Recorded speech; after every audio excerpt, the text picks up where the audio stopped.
పోతుంది, పరిశుద్ధత నష్టమైపోతుంది. దేవుని దగ్గర సాష్టాంగపడి అన్నాడు, ఎందుకు నా అభిషేకం పోతుంది? దేవుని వైపు చూశాడు, నష్టమైపోయింది, తిరిగి ఇచ్చాడు. ఈ రోజు నా దేవుడు అనేది రెండవ అవకాశం నీకు ఇవ్వడానికి రెడీ. అంతకు అవసరమైతే 7వ అవకాశం ఇవ్వడానికి కూడా రెడీ. నువ్వు మరణించక ముందు ఆయన వైపు నువ్వు తిరగాలి అన్న తపన ఒకటే. Are you ready? Are you ready? ఈ రోజున నా జీవితంలో ఎందుకు ఈ నష్టం కలిగిందో అని ఒక్కసారి విచారించగలవా? ఎందుకు నాకు ఈ నింద పడుతుంది? ఎందుకు నేను ఇలా పడుతున్నాను? ఎందుకు నేను ఈ అపజయంలోకి వెళ్తున్నాను? ఎందుకు నా జీవితం ఇలా ముందుకెళ్తుంది? ఒక్కసారి పరీక్షించుకోగలవా? ఏ దేవుడైతే దావీదుకు చెప్పాడో 3 సార్లు చెప్పాడు. 1, జిక్లాగులో ఎందుకు వెళ్ళావు? 1. 2, ఎందుకు మందసాన్ని ఎద్దుల బండి మీద తీసుకొచ్చావు? అది భుజాల మీదే మోయాలి, ఎందుకు అలా చేసావు? అక్కడ పశ్చాత్తాపడ్డాడు. 3, ఎందుకు అభిషేకం పోతుంది? ఎందుకు ఆ స్త్రీతో నువ్వు పాపం చేసావు? నువ్వు అడిగితే ఇంకొక స్త్రీని భారీగా నేను నీకు ఇవ్వనా? ఆమెకన్నా మించిన అందగత్తి నేను నీకు ఇవ్వనా అని చెప్పాడు. 3 సార్లు దేవుని దగ్గర పశ్చాత్తాపడ్డాడు. అన్నాడు, నష్టమైపోయింది, మొత్తం తిరిగి తీర్చాడు. ఈ రోజు నా దేవుడు అదే దేవుడు. ఒక్కసారి నీ జీవితంలో నష్టం జరిగితే, ప్రభువా ఎందుకు ఇలా జరుగుతుంది, అది మరలా రిపీట్ చేయకు. నా దేవుడు మరలా నిన్ను తిరిగి కనడానికి రెడీ. Are you ready? 2 చేతుల పైకి యేసయ్యా అని చెప్పండి గట్టిగా. ఈ మాట నాతో పాటు చెప్పండి. యేసయ్యా, నా జీవితంలో అనేకమైనవి నష్టమవుతున్నాయి. యేసయ్యా, నా జీవితంలో అనేకమైన నష్టం అవుతున్నాయి. ఈ వేళ నేను నిన్ను అడుగుతున్నానయ్యా, నాకు కూడా తెలియపరచు. ఇక మీదట వాటిని ఎంచుకోను రాజా, ప్రియముగా నేను ఎంచుకోను తండ్రి. యేసయ్యా, నష్టమైపోయింది, తిరిగి పొందాలి అన్న తపన దావీదులాగా నాకు ఉంది రాజా. యేసయ్యా, యేసయ్యా, నా స్థితిని మార్చు. ఆ మాట గట్టిగా చెప్పండి దేవునితో. యేసయ్యా, నా అభిషేకాన్ని తిరిగి అనుగ్రహించు. యేసయ్యా, నా స్థితిని మార్చు. ఆ మాట ఎవరికి వాళ్ళు చెప్పండి. యేసయ్యా, నా స్థితిని మార్చు. యేసయ్యా, నా అభిషేకం తిరిగి వచ్చును గాక, నా ప్రార్థన జీవితం తిరిగి వచ్చును గాక, నా భక్తి జీవితం తిరిగి వచ్చును గాక, నేను నష్టమైపోయింది తిరిగి వచ్చును గాక. యేసయ్యా.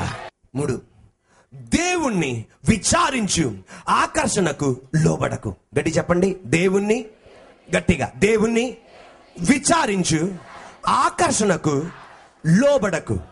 ఇవేళ అనేక ఆకర్షణ, నువ్వు చచ్చిపోయేదాకా నీకు 100 సంవత్సరాలైనా నీకు ఆకర్షణ ఉంటుంది. అది టీవీ ఆకర్షణ అవని, అది ఏ ఆకర్షణ అవని, చచ్చిపోయే ముసలోడికి కూడా 101 సంవత్సరాలైనా టీ షర్ట్ వేసుకొని ఇన్షర్ట్ వేసుకొని తిరగాలని పెద్ద అంట. చూసారు కొంతమంది ముసలోళ్ళు టీ షర్ట్ వేసుకొని జీన్స్ ప్యాంట్ వేసుకొని రోడ్డు మీద వాకింగ్ చేస్తూ ఉంటారు. ఇలాగా ఏంటిది? ఆకర్షణ. Are you ready? అంటే ఇది ఉదాహరణగా చెప్పాను, అంటే మనం వేసుకోకూడదు. అంటే మీకు 150 సంవత్సరాలు బతికారనుకోండి, మంచి టీ షర్ట్ వేసుకుని తిరగండి, మనకేంటి, no problem. Praise the Lord, hallelujah, hallelujah, no problem. నేను అది కాదు, నేను ఉదాహరణగా చెప్పాను. అంటే ఆగదు, ఏ ఆకర్షణ నీ ముందర వచ్చినా దేవుని విచారించాలి. ప్రభువా, ఈ ఆకర్షణ ఎదురుగా వచ్చింది, ఇది నీ చిత్తమా, ఇది హానికరమా, ఇది మేలుకరమా? ఇది మేలైతే నన్ను ముందు తీసుకెళ్ళు, లేకపోతే ఈ ఆకర్షణ నుండి నన్ను, ఆమెనో, ఆయనో తండ్రి ఇక్కడ నుండి నన్ను బయటికి నడిపించు ప్రభువా. ఈ ఆకర్షణ నన్ను బయటికి నడిపించు రాజా. అంటే ఇంట్లో నుండి పారిపోమని కాదు దానికి అర్థం, నా మనసులో నుండి నన్ను బయటికి నడిపించు ప్రభు అని అర్థం. Are you ready? ఆకర్షణ. ఈ మాట చెప్తాను, గట్టిగా ఆమెను చెప్పాలి. Are you ready? Are you ready? Are you ready? ఏ వ్యక్తి అయితే ఆకర్షణకు లోబడకుండా ఉంటాడో, ఏ ఆకర్షణకైతే నువ్వు లోబడలేదో, దానికి మించింది నా దేవునికి ఇస్తాడు. మరలా చెప్తున్నాను, అందరూ ఆమెను చెప్పలేదు కనుక ఆ గోడ కానుకున్న వాళ్ళందరూ శుభ్రంగా ఉందండి వాళ్ళకి, మిగతా వాళ్ళకి లేదు. మీకు ఈజీ చైర్ లాగా ఉంది. Are you ready? Are you ready? పాపం బెంచీల్లో మన కుర్చీలకి, మన బెంచీలకి, ఆ బెంచీలకి పాపం ఇది లేదనమాట వెనకాల, అలా ఉండటం చాలా మంచిది. Are you ready? Amen, hallelujah. అక్కడ చూడండి, నయమి ఆంటీ గారు వాళ్ళ సోఫా సెట్ బాగుంది వాళ్ళకి, అలా కానీ వాళ్ళు నిద్రపోట్ల, మంచి బాగా వాక్యం వింటున్నారు వాళ్ళు. Are you ready? గట్టిగా ఆర్ యు రెడీ? శుభ్రంగా ఉంది వాళ్ళకి. మీరే మన అందరు నేల మీద కూర్చున్నాం, కుషన్ల మీద కూర్చున్నారు హాయిగా. Are you ready? నేను చెప్పేది ఇప్పుడు ఆమెను చెప్పండి. Are you ready? ఏ సహోదరుడు ఆకర్షణకు లోబడకుండా ఉంటాడో, నా దేవుడు ఏ ఆకర్షణకైతే నువ్వు లోబడకుండా ఉన్నావో దానికి మించింది నా దేవునికి ఇస్తాడు. ఆదాము ఏదెన్ తోటలో దేవుడు ఉంచాడు. ఆదాముని ఎక్కడ ఉంచాడు? ఏదెన్ తోటలో ఉంచాడు. తన ముందల 6 రోజుల సృష్టి, 5 రోజుల సృష్టి అంతా ఉంది. నెమలు ఉంది, పులి ఉంది, జిరాఫీ ఉంది, జింక ఉంది, పావురం ఉంది. దేనికి కూడా ఆయన ఏమోలా. అందువలన అదే కనుక దేవా నాకు ఈ పులిసాలు ప్రభా సహకారిగా అంటే ఉంచుకోరా నాయన అనేవాడు. కానీ ఆకర్షణకు లోపడకుండా ఉండటం వలన దేవుడు చూసాడు ఈడు ఒంటరోడురా అని. అందువలన దేవాది దేవుడు ఆకర్షణలకు మించిన దానికన్నా టాప్ అయినా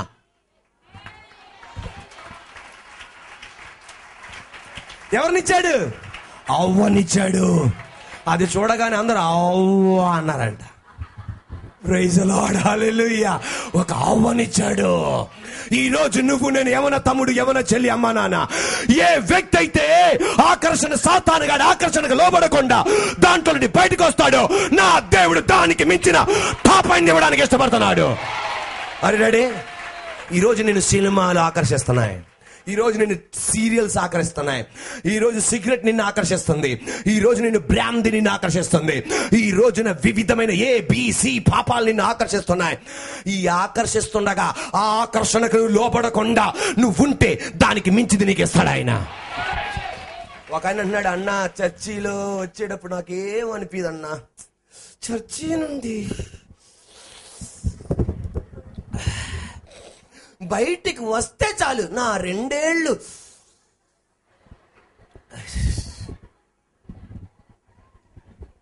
ఏముంది అక్కడ? దానికి అర్థం నువ్వు ఆ సిగరెట్ ఆకర్షణకు లోబడుతున్నావు అంటే నువ్వు ఏదో దేవుడు ఇచ్చే సిగరెట్కు మించి ఇచ్చేది ఏదో నష్టమైపోతున్నావు. కొంతమంది బ్రాందీ బాటిల్ చూడగానే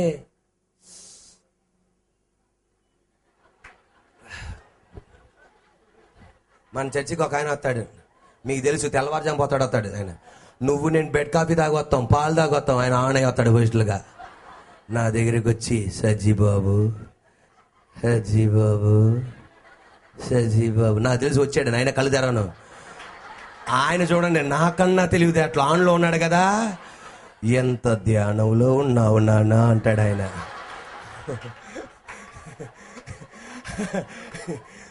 ఎంత ధ్యానంలో ఉన్నావు నువ్వు. నేను వస్తే కళ్ళు మూసుకుంటావా, వాళ్ళు వస్తే కళ్ళు తెరుస్తావా? ఊరే నాకు నవ్వు తట్టుకోలేక అన్నామండి, అదేదో ఫస్ట్ చేయొచ్చు కదా.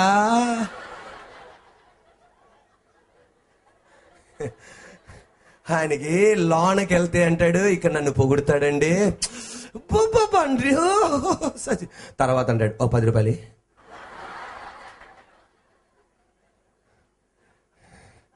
అందరు ముందల అందరు నా ఎదరు కూర్చున్న వాళ్ళు అందరూ ఎవరైనా చేస్తారు, ఈయన మాటలు నవ్వుతూ ఉంటారు. ఎదరు కూర్చొని వాళ్ళు ప్లాన్ చేసుకుంటూ ఆ నవ్వుతుంటుంటే 10 రూపాయలు అడుగుతాడు.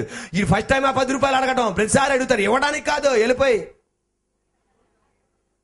Are you ready? అంటే నువ్వు ఆ బ్రాందీ బాటిల్ ఆకర్షణను విడిచిపెట్టలేకపోతున్నావు అంటే, సాతాను ఆకర్షణకు లోబడుతున్నావంటే దేవుడు దానికన్నా మించింది ఇవ్వబోతున్నాడు. అది నువ్వు నష్టపరుచుకుంటున్నావు అని అర్థం.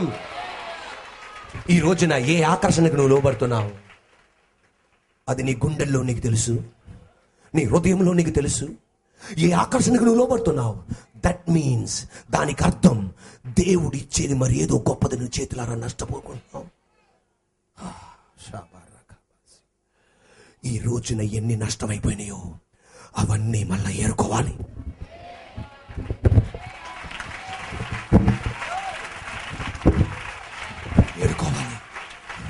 ఇంకా అక్కడే ఉన్నాయి. ముళ్ళ పొదలో పొట్టేలు చెక్కబడినట్లుగా అబ్రాహాము కొరకు దాచబడింది, ముళ్ళ పొదలో చెక్కబడినట్లుగా నీ కొరకు దాచబెట్టబడింది, అక్కడే ఉంది. ఈ రోజున యోసేపు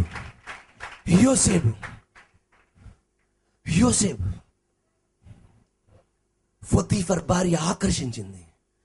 కానీ యోసేపుకు తెలుసు సాతానా, నువ్వు నన్ను దీన్ని ఆకర్షించి దీనికి మించిచ్చే పదవిని నష్టపరుస్తున్నావు. ఈ ఆకర్షణల వల్ల తద్వారా జరిగింది, దేవాది దేవుడు దానికి మించిన గొప్పదిచ్చాడు.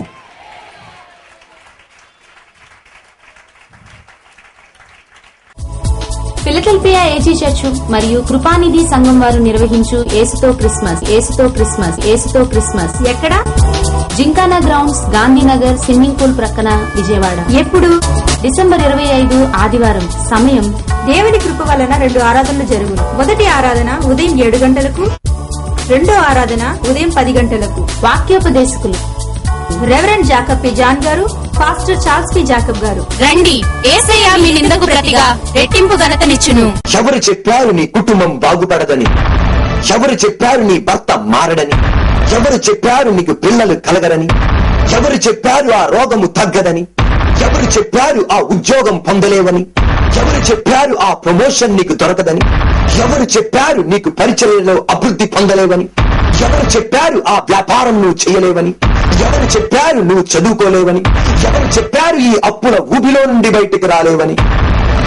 ఫిలడెల్ఫియా ఏజీ చర్చ్ వారు నిర్వహించు యేసుతో ఆరాధన Vijayawada Vidyadharapuram bypass road RTC depot ప్రక్కన గ్రౌండ్స్ లో జరుగును. దేవుని కృప వలన ప్రతి ఆదివారం 4 ఆరాధనలు జరుగును. మొదటి ఆరాధన ఉదయం 6 గంటలకు, రెండవ ఆరాధన 8 గంటలకు, మూడవ ఆరాధన 10 గంటలకు, నాలుగవ ఆరాధన 12 గంటలకు. రండి, యేసయ్య మీ నిందకు ప్రతిగా రెట్టింపు ఘనతనిచ్చును. Phone number 970100 9704 100 9848482401.